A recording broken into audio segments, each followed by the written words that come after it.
Hello everyone, কেমন আছো তোমরা সবাই? আমি কিন্তু এসেছিলাম কালকে মাসির বাড়িতে রাতটা থেকে সকালবেলা করে কিন্তু 6টার সময় বেরিয়ে পড়েছি মামার বাড়ি যাওয়ার উদ্দেশ্যে। তো মামার বাড়ি যাব, প্রথমে অটোটা ধরে নিয়েছি আমি মাসির বাড়ির থেকে।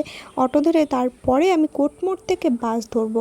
তো বাসটা দেখছো একদম ফাস্ট বাস, কারণ এত ফাঁকা, আমি কোনোদিনও এত ফাঁকা বাসে যাইনি।